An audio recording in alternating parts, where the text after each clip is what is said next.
to you all. It's Justin Dawson. It's the All Things TechIE podcast, and I hope you are all keeping well, keeping safe during this lockdown, and hopefully we're giving you loads of entertainment to listen to from the All Things TechIE podcast. This is your first time listening to us. Welcome along.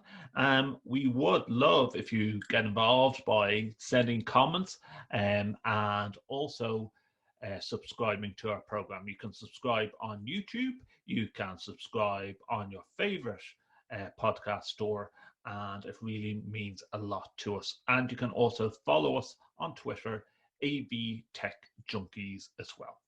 Now, we've been recording a load of podcasts talking about COVID-19 and the link to 5G. What a conspiracy that is. We're talking with Graham Kirkpatrick and Mike Slammer.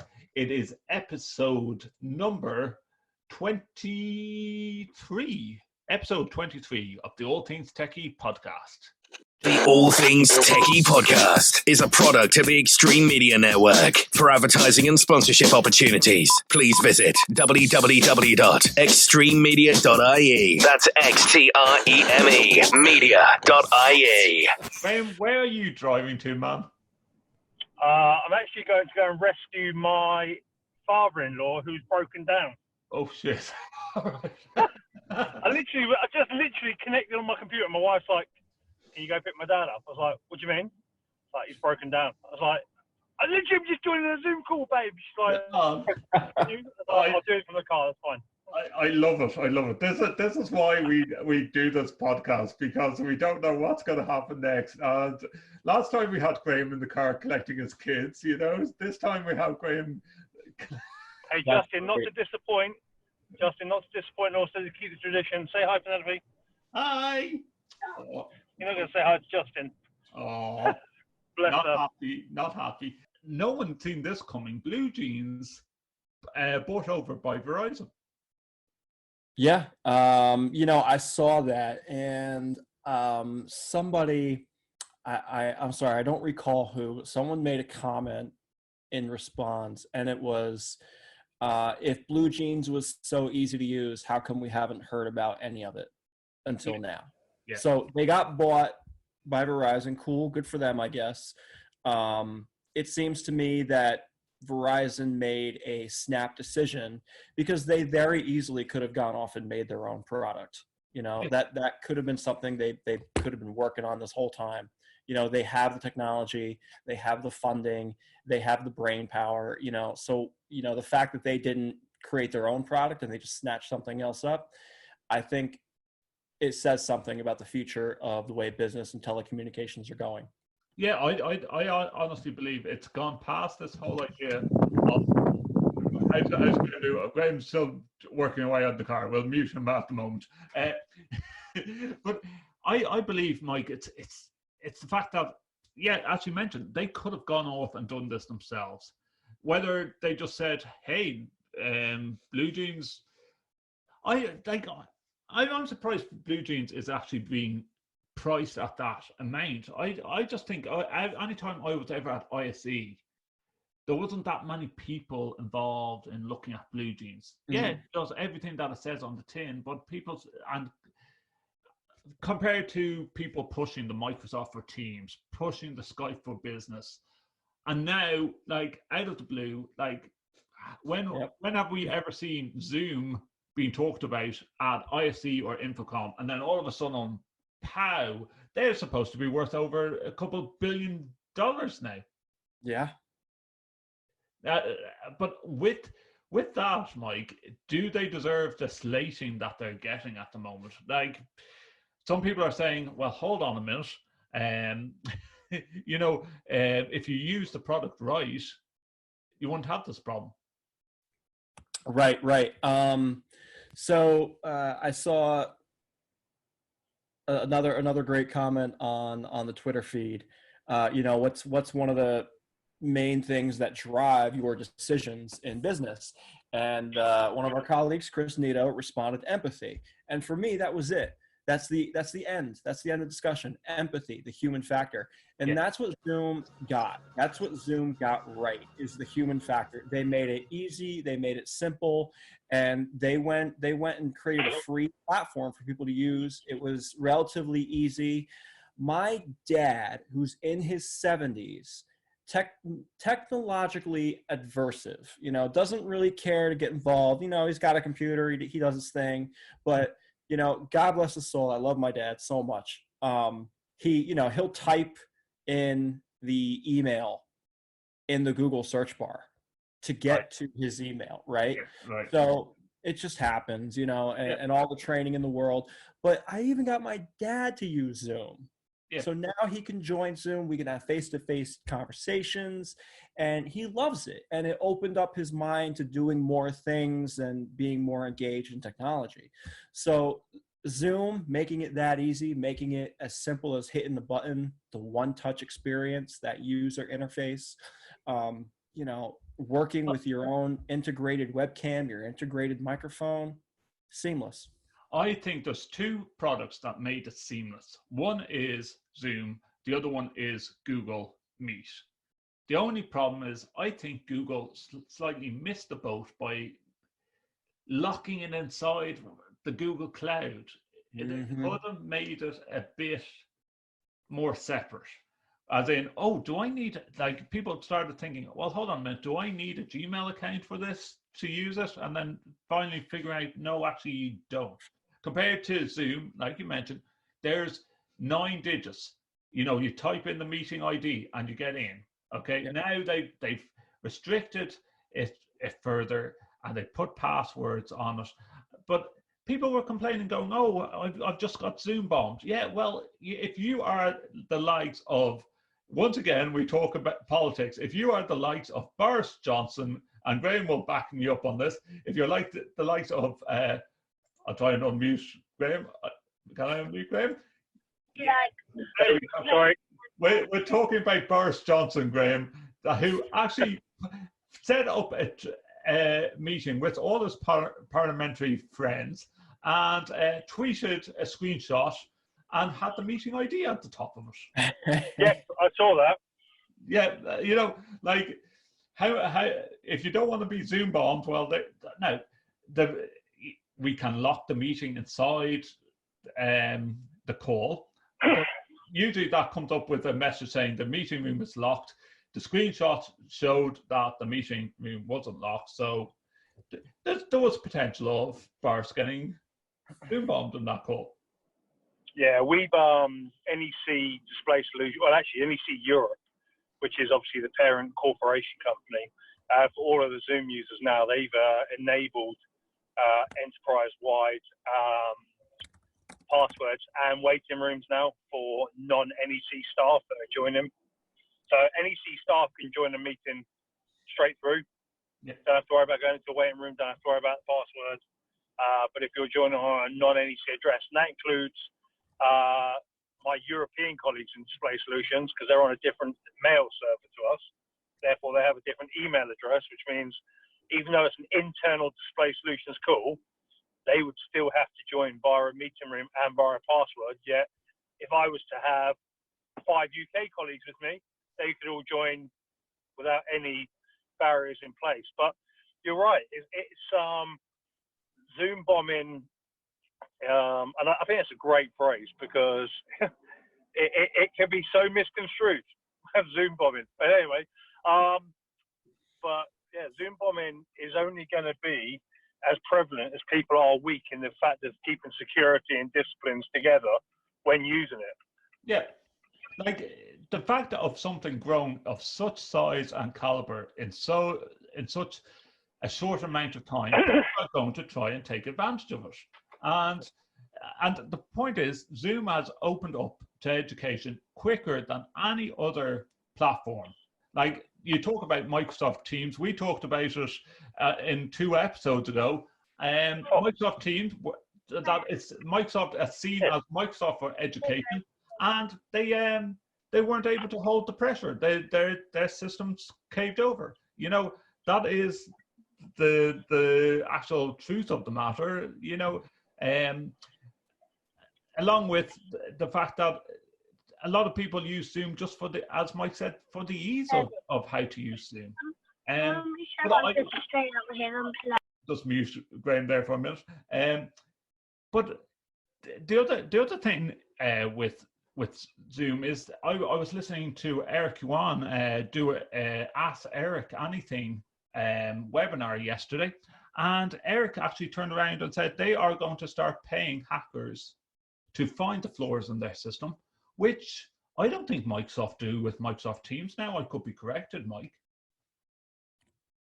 Yeah, no, that's those are really good points. And one thing that came up in my company's discussions regarding security, we did have some folks reach out with concerns, and they expressed, I think rightfully so. And this goes to what a lot of people, they look at the media and they hear these phrases, and they hear the media say the same things over and over. Oh, this person got their meeting or their class hacked, and there was porn, and there was racist commentary, and there was loud noises, disruptive.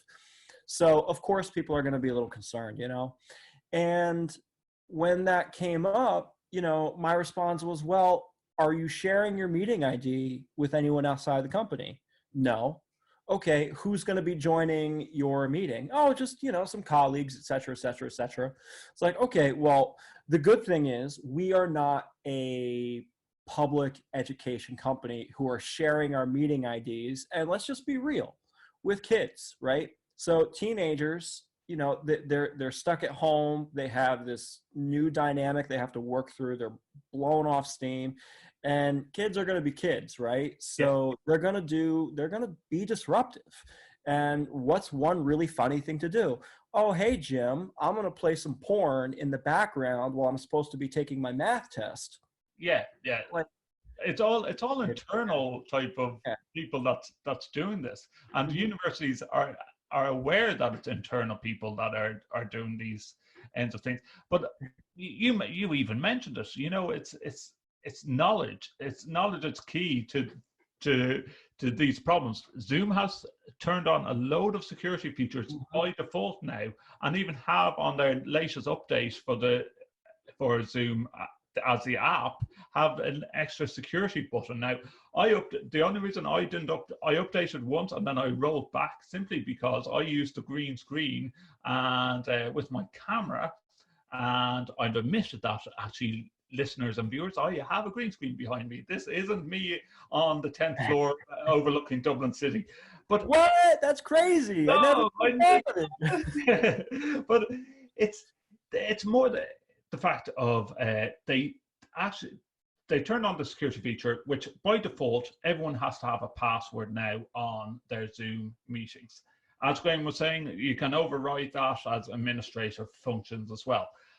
But I have seen with a load, like I'm a scout leader as well in my spare time, I've seen a load of scout groups going, hey guys, here's our virtual campfire that we're going to do tonight on Facebook, and here's the password. You have just given out the password on social media. You might as well not have a password. I don't get it. I really don't. Graham, have you anything to add? Graham's closing the door. Graham's turning on the light. I'll go back to what I said a minute ago, Justin. It's about disciplines. I think it's very clear. You can see the people that are new to this experience. Unfortunately, they're making the same mistakes a lot of the time. And the challenge now, I guess, really is whether or not people can learn from the mistakes and can evolve with it, because this isn't going away.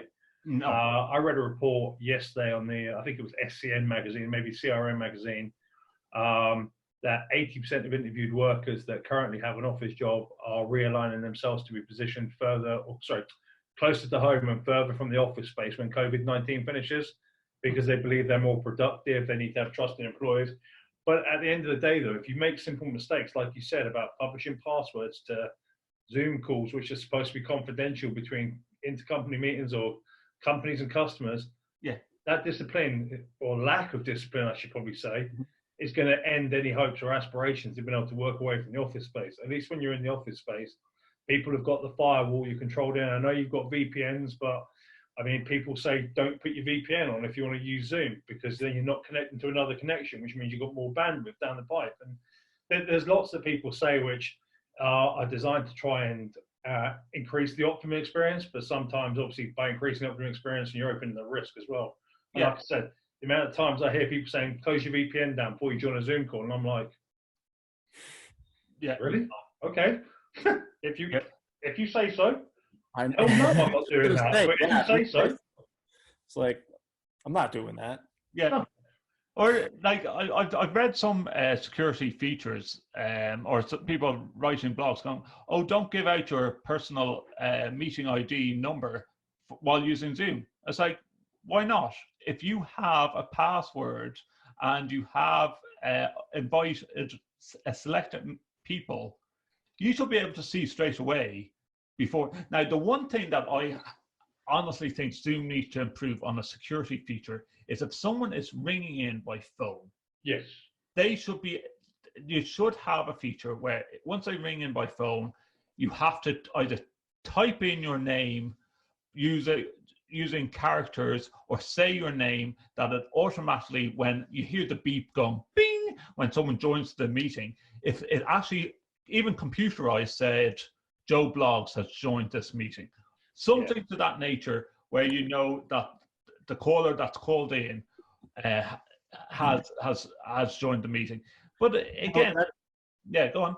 Sorry, that's a great thing to bring up, and I 100% agree with you. That is something that should be worked on. I can't tell you how many times monitoring meetings, with executive directors, a lot of times people will just call in, but they won't mute themselves. They'll put it on speaker and they'll put it on the counter, and you can hear the dog barking in the background.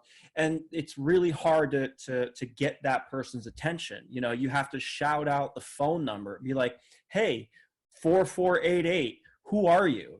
Can you please mute your phone? And then it's like, well, what if this is like, an executive director or something, and you've just given out the personal mobile phone number to the executive director. Exactly. So not only are you giving out your number, but you're also highlighting that you are someone who can't be trusted with technology because you're not using it properly. Right. So you basically outed yourself. And there's so many times people just call in and they just will not hit mute, and you hear everything. Or not only that, Mike, it's they have tried to dial in with their computer and they realize, oh wait, I don't have a headset and I don't have a microphone. In fact, I'm using the microphone on my laptop. Wait, I can't hear everyone properly. Wait till I just dial in on a separate account with my mobile phone. And then you have two people in the same call with the same link, and then you're hearing feedback just from one area, one location, and you're trying to explain to people you don't need to be in the call twice. Yep. And the other great, sorry to interrupt there, Mike, the other great one as well, which in the earlier days of this, when people still had the choice between in the office or at home, is where you had multiple people in an open office on the same call, as opposed to multiple people going into a meeting room and having one dial in. You'd have like 5 or 6 people in maybe, 25-meter squared office, all on the same call. And you'd hear it for them talking to you, but then you'd hear it through that laptop. Yeah. And you get it like 6 times over. You're like, guys, mute your mics. You're all in the same room. Echo. Yeah.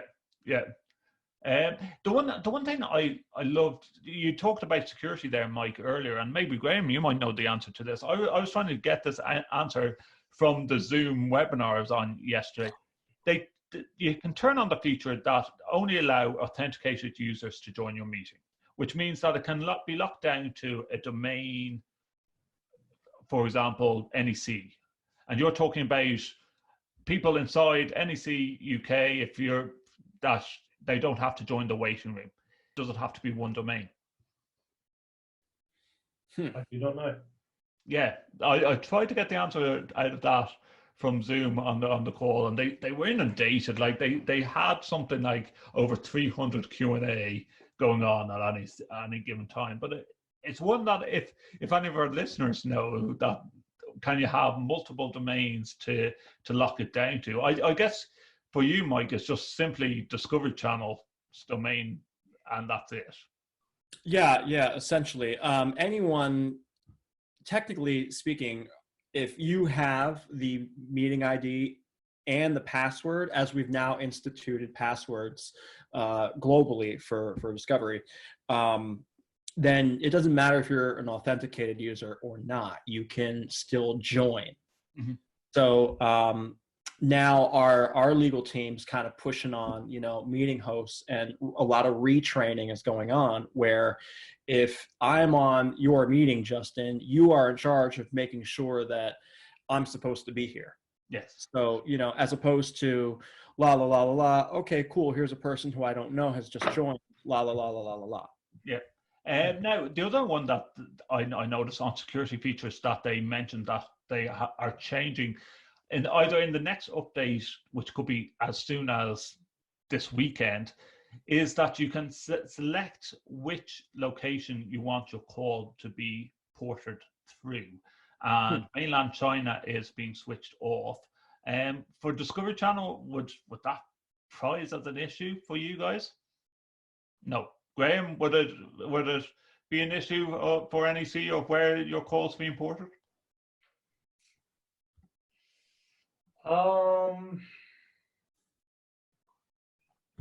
I think it would be. I mean, we're quite a cautious and conservatively conformative company. Mm-hmm. Naturally, I think most Japanese companies are. I think it's in the culture and in the nature to be that way. Like I said earlier in the call, if you take, technically I work for NEC UK Limited because I've got a UK contract. So I'm in the NEC Corporation. Display Solutions is in Munich. They're on a different server. So I don't even get access to mutual files. I get access to files that are shared in our cloud platform, but anything which is on a S drive, T drive, I don't get to. I can't get to any of the drives. So yeah, and we've got multiple splinters of that globally. Right. We're not like the Discovery Channel where it's one company. I mean, I think there's 14 legal registered entities just in our London HQ. Right. So that's probably 14 subdomains of other parts of the company as well. So yeah, I mean, I think that they would be very conservative as to where people were. This is why you have virtual backgrounds, because you might have your daughter join you to read bedtime stories to.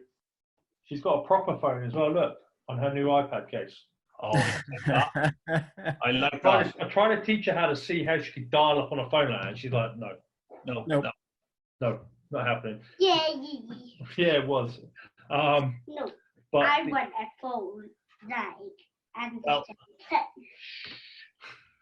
sometimes I get big teddies that come into my meeting room as well. Teddy, yeah, that's exactly the way my son Kieran would say Teddy. She's gone off to get her Teddy now, hasn't she, Graham? Yeah. She's got to get her boothful now.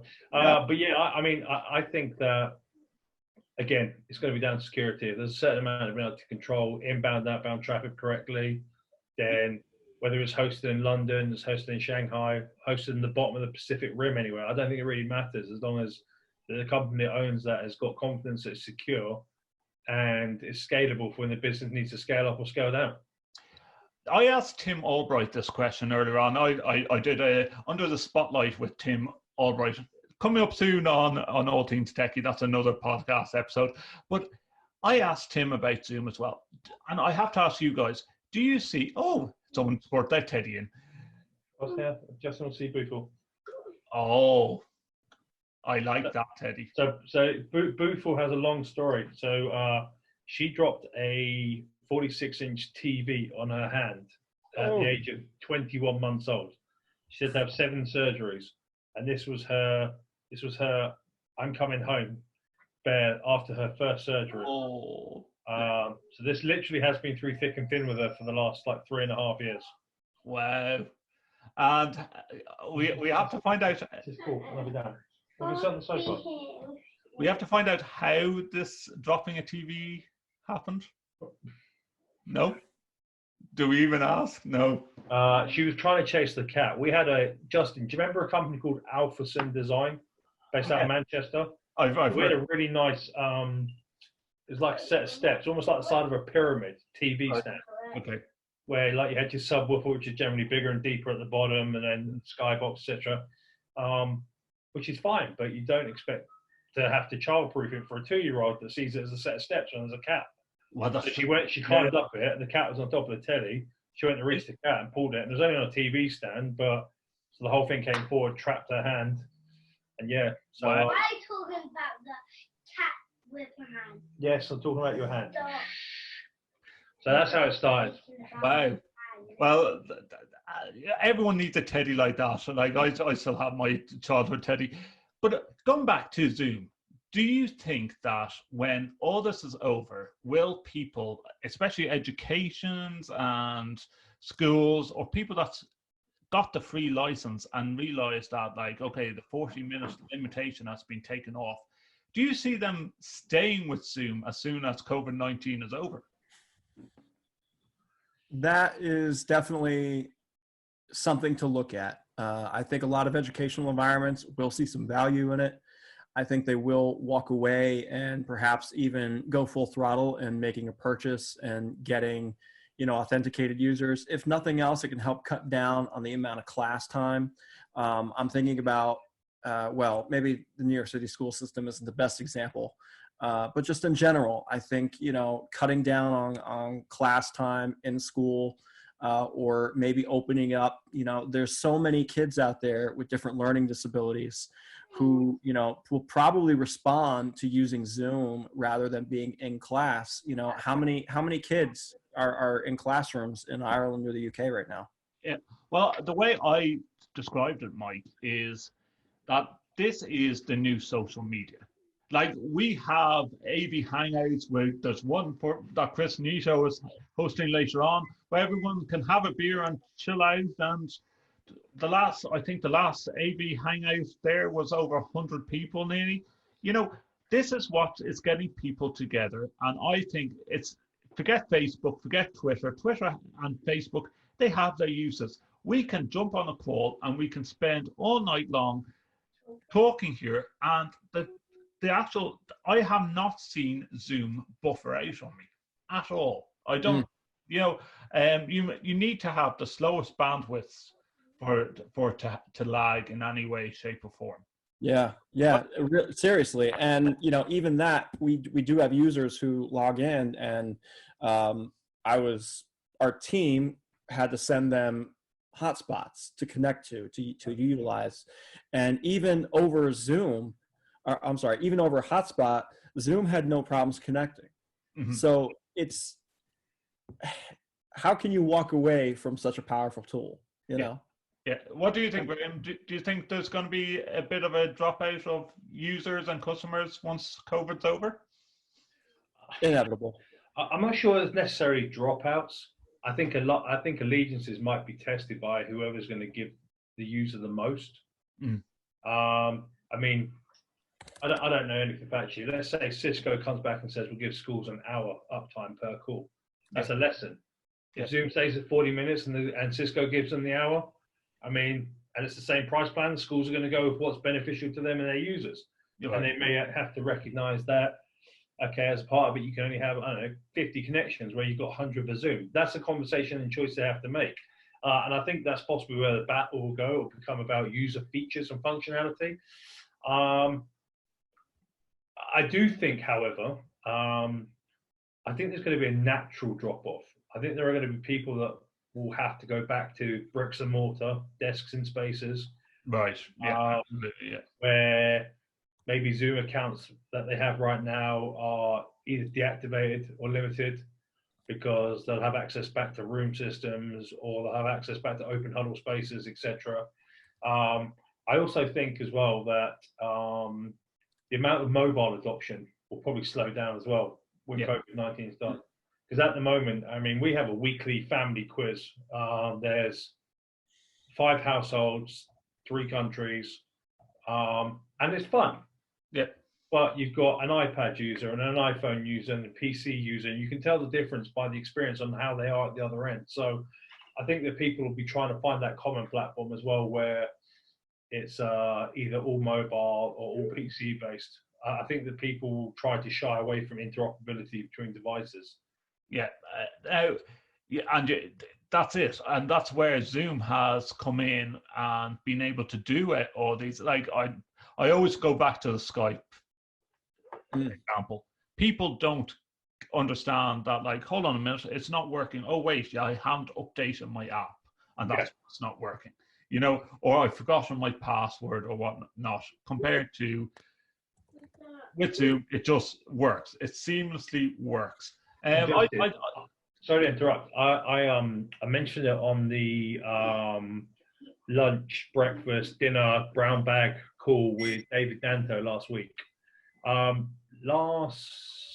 that would be on the Wednesday. So last Tuesday, I had my first conversation with an AV consultant that had been asked to give a alternative plan for a new space on how much it would cost for a company to supply the same desk, chair, computer, microphone, camera, and external display to every user and allow them to have home office with broadband to what it would be per square footage for them to stay in an office in central London. Wow. And like is that, has the results actually been published yet? No, I have asked for them though. I'd love to. I will obviously respect the discretion and not mention who the consultant are, who the end user are. But I was like, well, when they phone you up and say, yeah, I need 2,400 desktops, you're like, for what? And they try and explain it to you, like, oh, okay. Well, I actually believe that will come in cheaper. It has to, because like you probably know Jared Ewart. Yeah, I know Jared. Yeah, and Jared and I had a similar conversation even before COVID happened, or maybe just the week after COVID happened. And he said, no, just realize that like working remotely, like how much does it cost even to have one of these rent and office spaces in Dublin City? You're talking about 30,000 per annum easily, you know, to have something like that versus this, you know, and per square foot, you know, like this office here, it does look like I'm overlooking Dublin City here, listeners, but this is a box bedroom of my house, which is my office, which I've been doing all my work from throughout this COVID-19 crisis. You know, likewise, I've been off this week. I've decorated in here. Yeah, I mean, if I was to zoom out because I'm on a Hudley Go, I mean that's an eaved ceiling. There's a sofa there which she's now sat on. The door you can see. All I've done, my desk was in that corner, but I deliberately have gone for a topaz teal so I can use it as a green screen if I want to. Yeah. Which isn't too dissimilar to the colour that Mike's got behind him, I see. But yeah. So yeah, and but I have the luxury of having a space that I can make a dedicated office. When COVID-19 is finished and you're trying to broker multi-million-pound deals, people seeing your kitchen cupboards in the background, is that going to be acceptable in a year's time? Yeah. It's acceptable now because everyone's had to panic. Everyone's had to maneuver. Everyone's had to get mobile quickly so they can continue to function. In a year's time, it's been able to see like your cat jumping up to try and get his water bowl, which is on the side. Is that going to be acceptable to people in the call?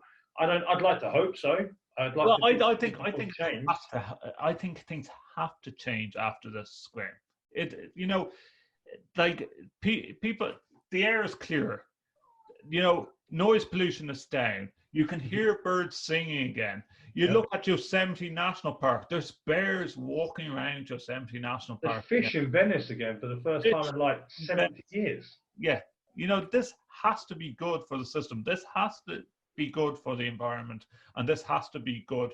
People are saying about mental health. Yeah, mental health, because people aren't seeing their family and being able to give other family members a hug, or even cousins playing with cousins, kids playing with kids on the street. That's the problem. Okay. But as for work-life environment, you know, being able to work from home, if possible, should be an option. You know, it's saving. And I believe, if anything, for both of you, I believe that it's going to be hot desks in a lot of places now. And should you have to go in, they're saving on space. Mm-hmm. apart from the times where you're in a higher ed university capacity, you go, and I just think like there's times even when out of term where I'm on campus, and I think, my God, I'd just love to know the actual figures of keeping a campus of this size and caliber open. You know, like all the restaurants might be closed across the campus, you know, but you would still have lights going on in all the major buildings, and then cleaners walking around, and you say, whoa, this must be costing a fortune, you know? So it's so interesting to hear you guys say that. Yesterday, our HR team sent out a survey company-wide. And the survey was really just kind of taking a temperature, I felt like. One of the questions, for example, was, how do you feel the company has, how do you feel that the company has prepared you for working from home? You know, and then, you know, it's a list of like, you know, different situations like, you know, are you enjoying Zoom? Is Microsoft Office working? You know, how's the suite? What's your connection like? And it's just taking a temperature. And the next question was all about how you felt about working from home. So, you know, it ran you through a whole bunch of different scenarios. How do you feel about not having to commute? How do you feel about, you know, maybe sleeping in a little bit or getting to bed earlier?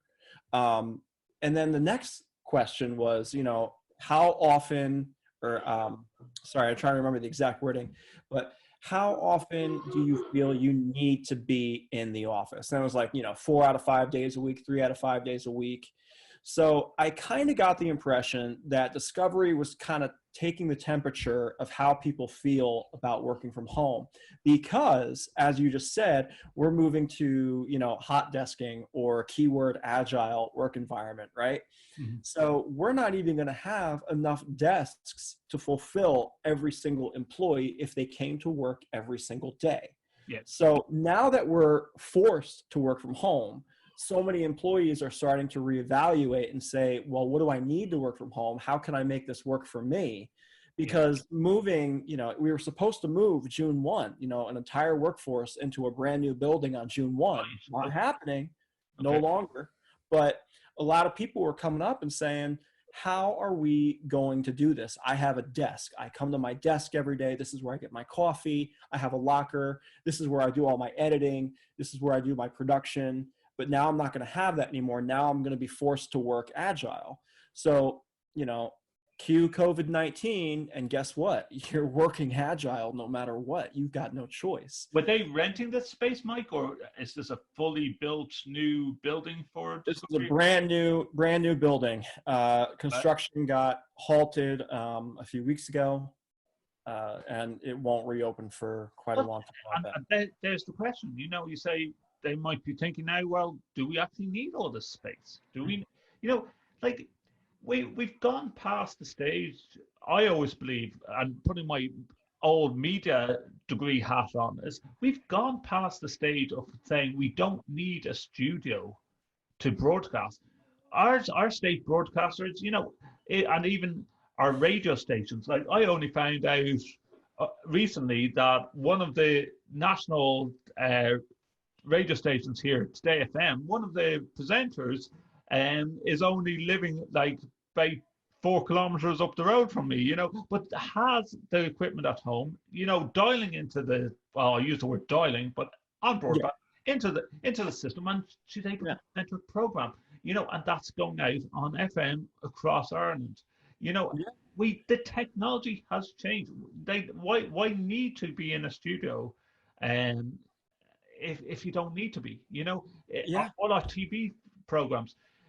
It is weird though. Like we do have, well, I say we, as in the UK have, I just have to claim Ireland in the UK.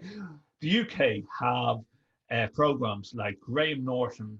They have Ant Deck, Saturday Night Live. But it's weird without an audience, isn't it, Graham? It is. And I was just about to comment to Mike's piece as well, actually, that it's a conversation that came up with a couple of my colleagues last week. Is it agile working that we're in now, or is it enforced working? Because at the moment, I have no choice but to work where I'm at. Agile gives me the ability to work anywhere I need to, whether it be from an airport lounge, a train, or anything like that. And like you said, I can use a mobile phone for a hotspot, I can use my home broadband, whatever the cases are. But you're right. Just to now tie those two conversations together, it's about the environment now. Yeah. And I think the environment's going to dictate a lot of what people do. I mean, if you are, I don't know, you're a CEO of a company, you've got young twins, for argument's sake, that you know are feeding or waking every 2 hours, and the expectation is that the nanny's going to need like to be using this, and you've got the background, that's never going to work. So the guy's going to have to find somewhere else, or the lady's going to have to find somewhere else. Or it might be the fact that you've got, I don't know, a one-bedroom flat. You might be in a shared house. I don't know the cases are. I think the environment's going to dictate a lot of what people can do when we come out of COVID-19. I also think as well, and it certainly is a challenge that I know that friends and colleagues have experienced, is going to be making sure that they have the tools. I don't want to say the equipment, but I'm saying the tools to work from home. They have a chair, they have a desk, they have a quiet space, they have somewhere to store stuff. Like, I mean, when I moved around, so, I mean, my bookcase is here now. I've got my Avixa course material. I've got somewhere to put my business cards. It's not just thrown in the only space. I mean, I've actually sorted it out now. Now, like I said, I'm in a privileged position that I've converted this small bedroom, similar to you, Justin, into an office. But I'm in a different position. I choose to live 90 miles from my office so that I can afford a bigger house for the same money as what I pay if I was living near London. So that's a decision I make, but that comes with consequence. Like you said, I don't have to get up at 4 a.m. in the morning if I'm working from home. I don't get home at 8 o'clock at night. I can sit down and have dinner with my family like I have done tonight. But the whole tide for me, and it really has woken me up, and Justin, I briefly explained to you, I mean, my wife's a key worker. She still gets in a car, goes to work, interacts with people all day, every day, comes home, baths, in case she doesn't know who she's come in contact with. In fact, she found out, what we're at now, Friday, she found out Tuesday night, she was supposed to be in work Wednesday morning, that the road immediately next to her, they had 10 cases found last week in a care home. Yeah. And my wife's like, do I really know when I'm going to work? Yeah. So I think the environment is going to speak a lot. Yeah, I really do. But I also think as well that you'll get people that are forced back to the office space. I genuinely believe people will be forced back to the office space for one reason or the other. No, you're 100% right. And real quick, I want to touch on the fact, one word you said, which kind of lit me up a little bit, was privilege. You know, we are absolutely privileged to be able to work where we are, you know, at home, choose to go to an office. You know, I do a lot of on-site support. Yep. So, you know, I would say 75% of my job is in an office. You know, but being able to work from home, having the tools and the equipment, you know, being able to work for companies, work for ourselves, and set ourselves up for success, you know, that is a privileged position that a lot of people around the world simply will never get to have for all varying reasons. Yeah. So, you know, I don't know about you guys, but I know for myself, it's always important for me to keep that in mind. And I like to reach out to my friends, make sure they have the tools and equipment they need. When we do our virtual happy hours at night, you know, it's not just educating them how to use Zoom, but, you know, general chat and conversation around technology and what type of careers are we in that can work from home, that can utilize remote work support. What type of careers come with benefits? And real quick, I got reached out to today via a contract recruiting agency trying to get me to a contract hire job. And it's like, in this day and age, in this environment, you want me to go on contract? You want me to leave my job with benefits?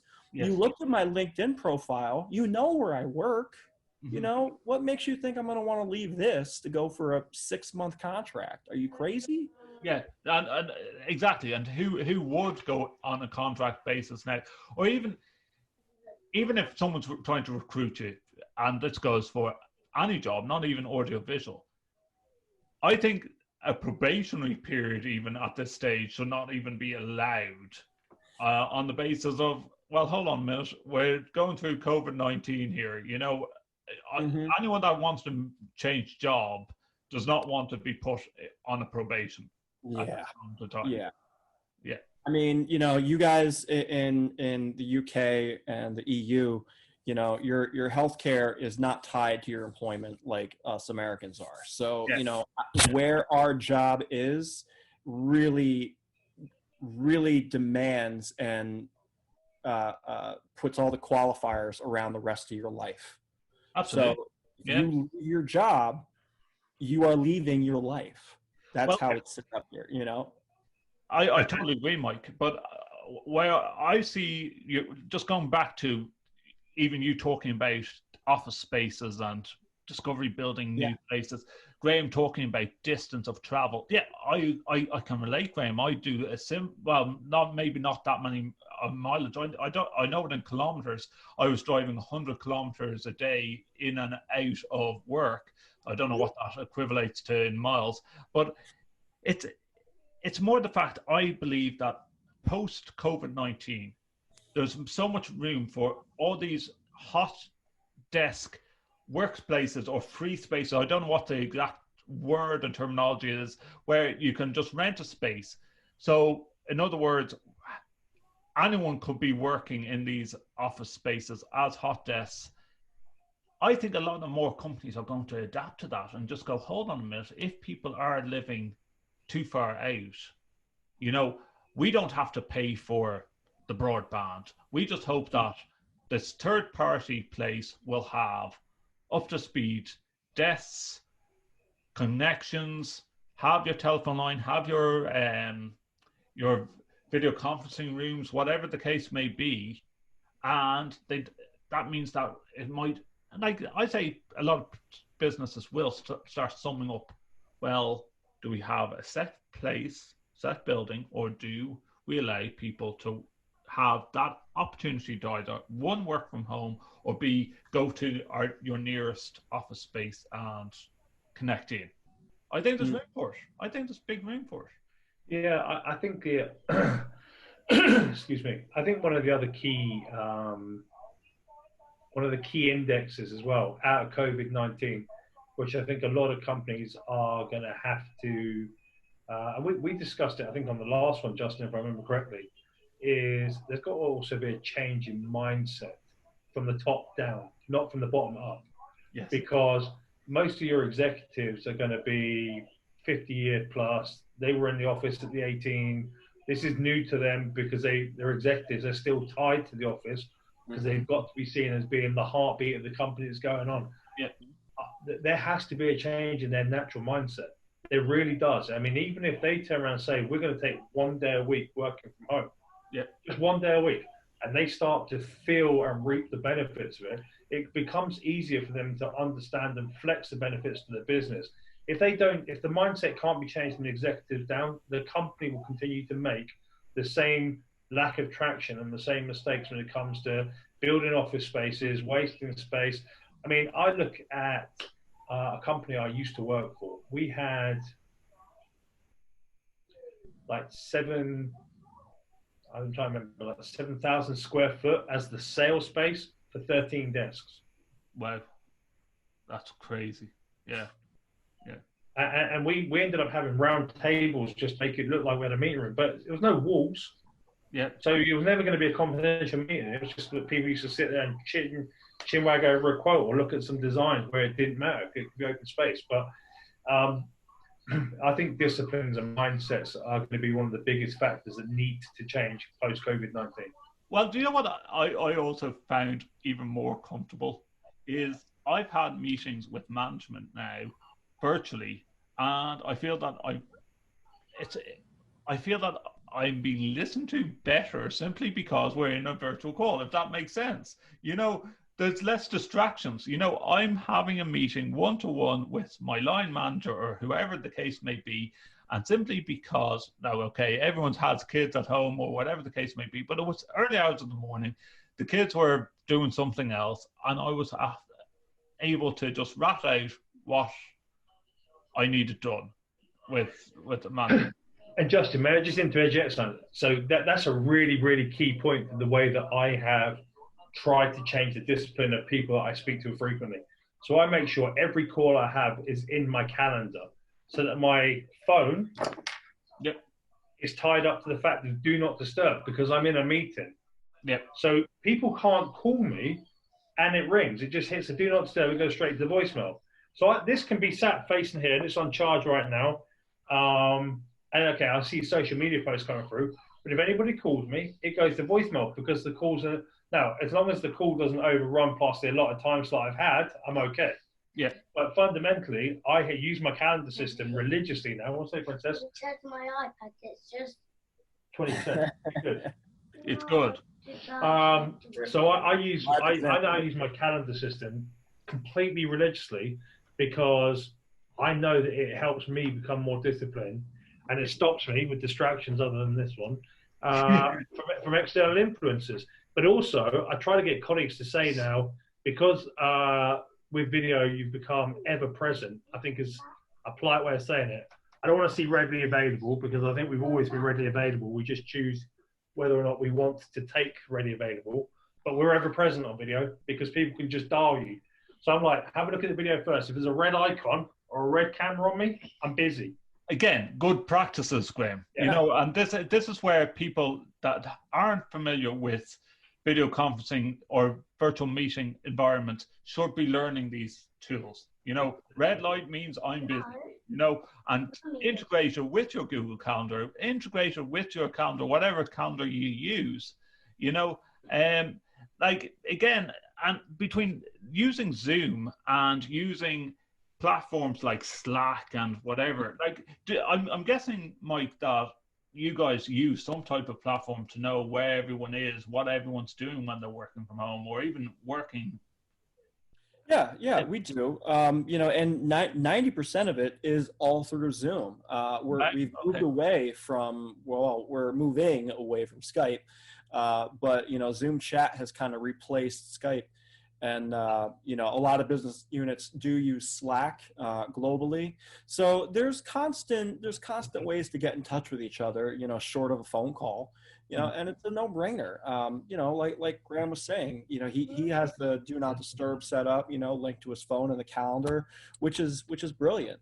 You know, and I've been saying early on from the outset of this, you know, being Zoom oriented and these video conferencing, there's also this, you know, and this could be a cultural thing too, but when you're in the office, everyone knows you're working, you're busy, you're doing stuff, you know, you're there, anyone could pop in at any time and grab you, but your attention might be a little wonky. You know, if you're sitting if we were all in a conference room right now, you know, we could be talking face to face.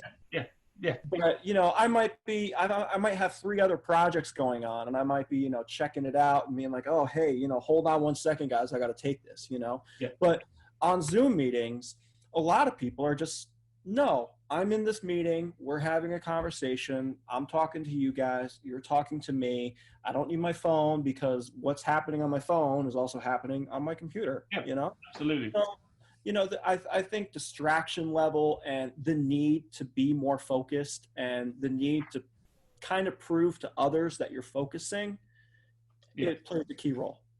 Now, I have an issue with people that don't use video calls. So I have a real issue with people that I really do. Tell me more. I don't make anything of it. I'm just like, guys, it's a video call. I want to see you guys. Like, yeah, but I'm wearing a t-shirt. I haven't put a shirt on in 5 weeks now. Yep. And do you know what? I'm starting the trend, and I'm going to bring it up in Chris Nito's AV drinks later on. I was saying it earlier on to Tim that I think now, luckily enough, Graham, you probably have decided to go bald at an early stage. Yeah, well, you know, this is a mop of hair, right? I was going to say, so is Mike. And Mike, yeah, you know what? I think we should start doing it like as this goes on, you know, who can come out with the craziest hairstyle or just shave it all off, or, you know, I'm thinking of just doing the whole egghead now, like just go with take the beard off as well and just go egghead as these weeks go on and just let it all grow back. Can I give you 2 bits of advice on that, Justin? On serious, 2 bits of advice if you decide to do that. Mm-hmm. The first bit of advice I would suggest to you is, if you're going to do it, make sure you have got plenty of baby lotion. Oh yeah, I'd say because that first couple of times you do that, you're gonna, because you've got so much natural oil protecting your head. As soon as you spray it that way, your head is going to be sore for the first couple of times. I had exactly the same. It's either that or it's blade 1 or something like that, or just shave it. Yeah, I mean, if you're going to go Bic like this, yeah, then be prepared to have to moisturize. They hit the piss out of me at work because I openly admit I moisturize.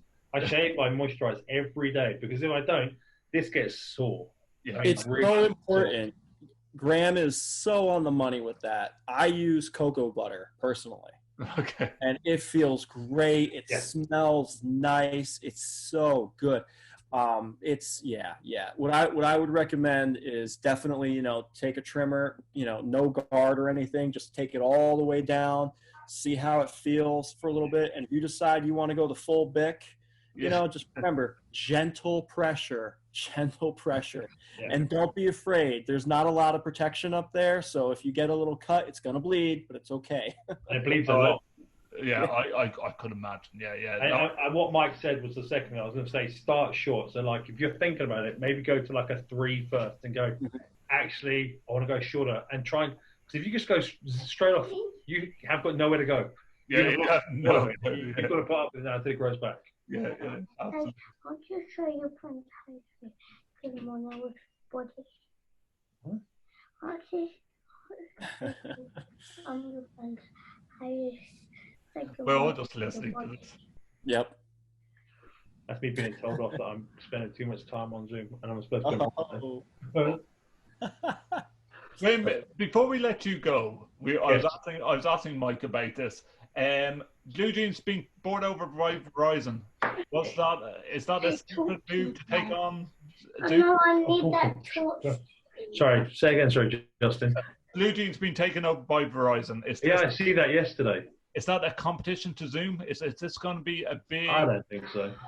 No, I don't think so. I mean, I think they if they're going to do it, they've come in too late.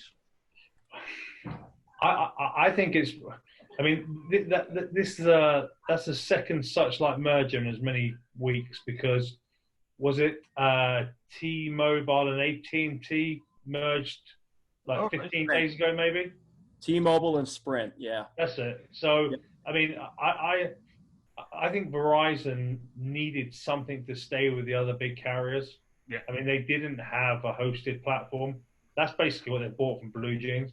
I mean, BlueJeans themselves don't have a truly dedicated enterprise platform. They bring everybody together in a mix and match environment. Yeah. So I think the Verizon, I think they're probably,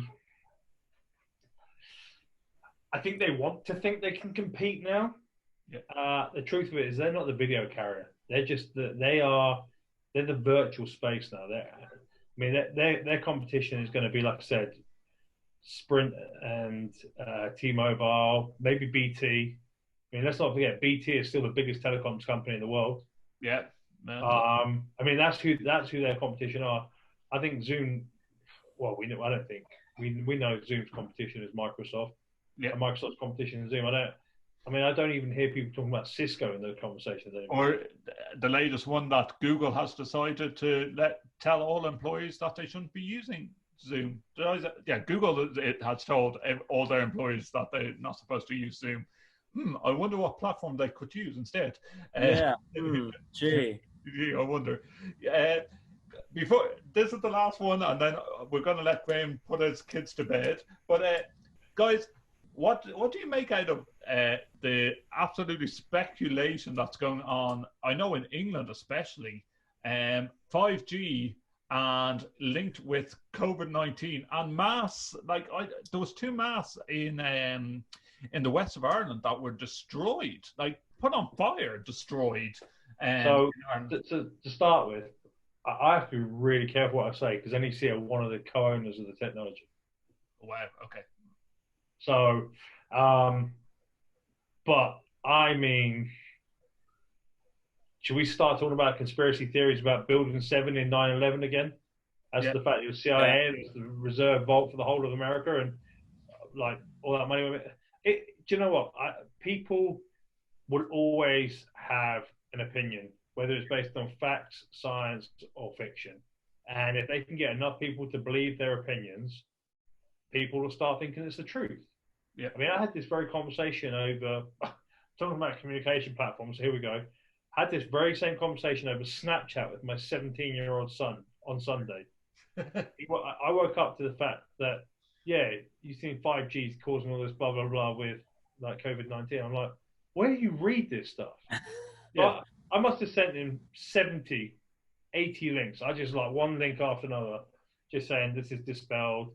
All the social media platforms are being told to move to shut this down because it's fake news. Well, Graham,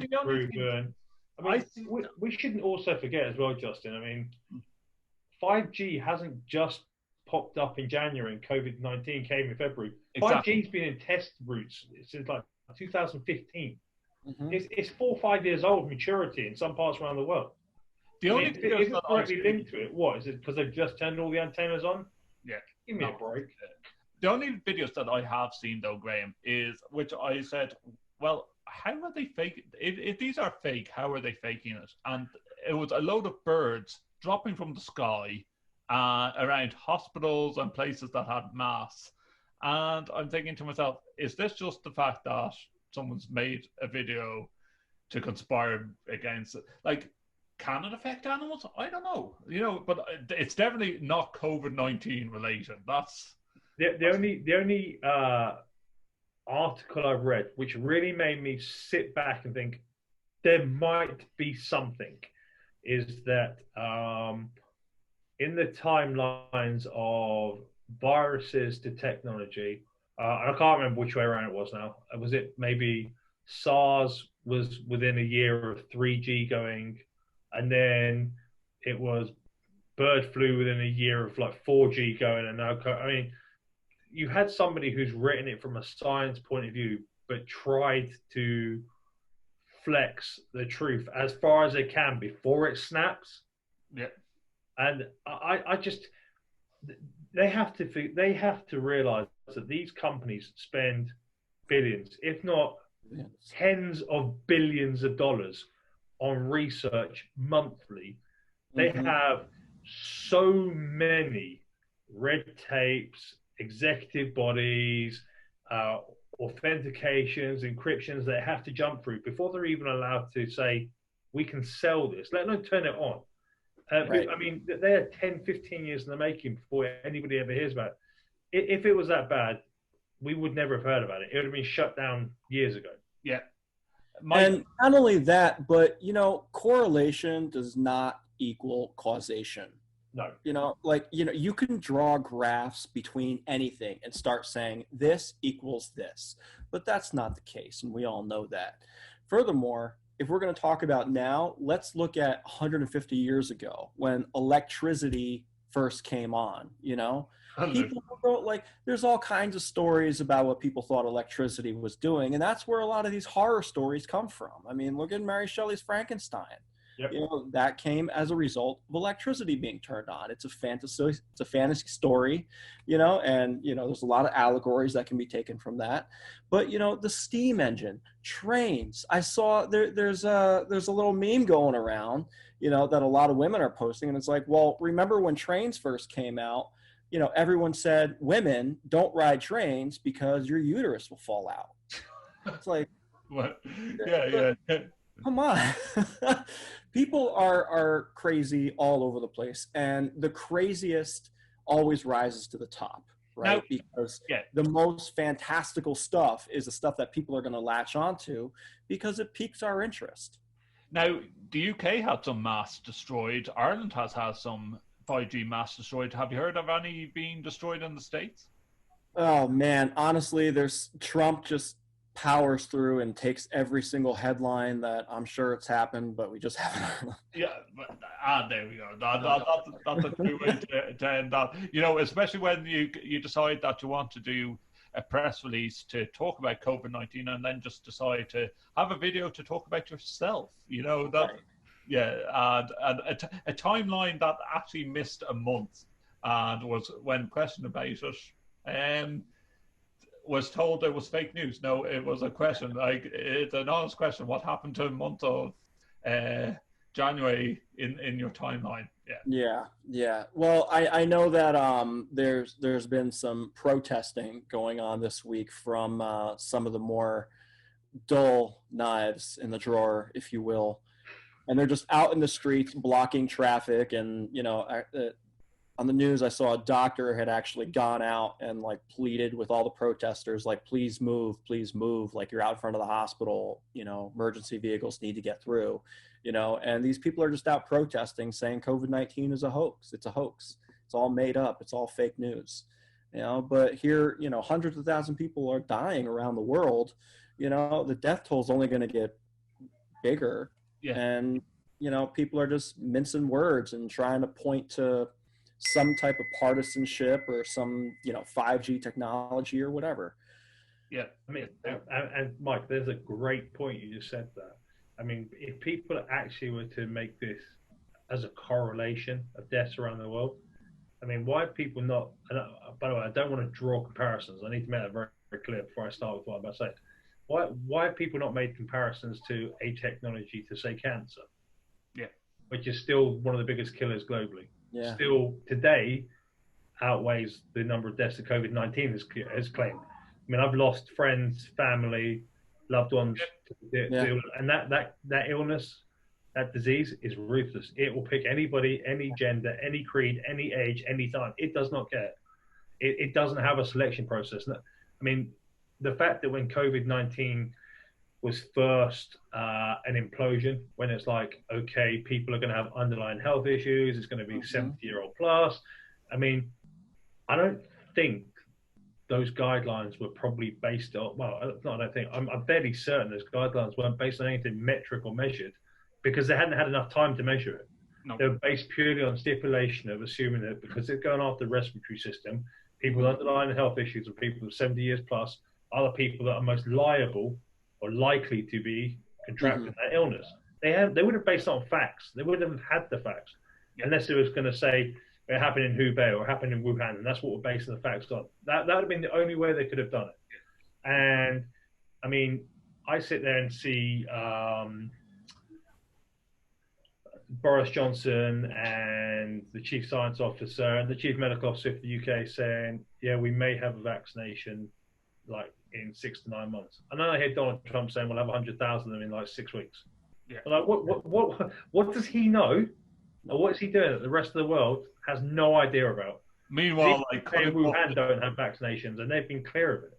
Meanwhile, cutting off the funding to the WHO, like, obviously they have special scientists that have solved like the whole world, and they're going to keep them in America, and only America is going to have the cure. Well, as I said earlier, healthcare, the costs is just astronomical over here, and there's a lot of, we can talk about this all day and get into it, but there's one underlying factor that I believe is driving a lot of this.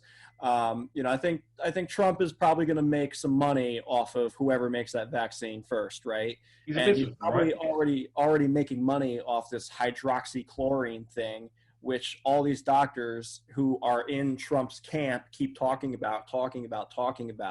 It's selling, so they're all making money off of it. It's hard to look at this situation and that human factor, that empathy, that Doom started with, the human factor, and to just go in and say, oh, okay, of course our government's going to take care of us. They're the government. They have to. And then you look at the things they're saying, you look at where those wheels are turning and what they're pointing to, and then you realize, you know what? No, they're not. They're not thinking human first. They're thinking money first. Yeah, absolutely. They're looking at how do we reopen the economy? Yeah. Who cares about the economy right now? Yeah, exactly. Yeah. On that note, guys, I thank you once again for joining us. We have covered 5G.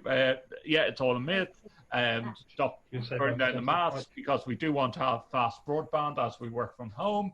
We also have discussed Zoom and the fact that people are still going to stay with Zoom. I think we've all agreed to that, and just use security properly. And who knows, I might end up like Graham in a couple of weeks' time with a bald head and Mike as well. Do it. Yeah, Do it, Justin. Do it. It's free and liberating, I promise you. Either that or just do a crazy mohawk or something like that. Yeah, mohawk. There you go. Mohawk, and then dye it the Irish national colours. There you go. For the next podcast. The All Things TechIE podcast is a product of the Extreme Media Network. For advertising and sponsorship opportunities, please visit www.extrememedia.ie. That's XTREME media.ie.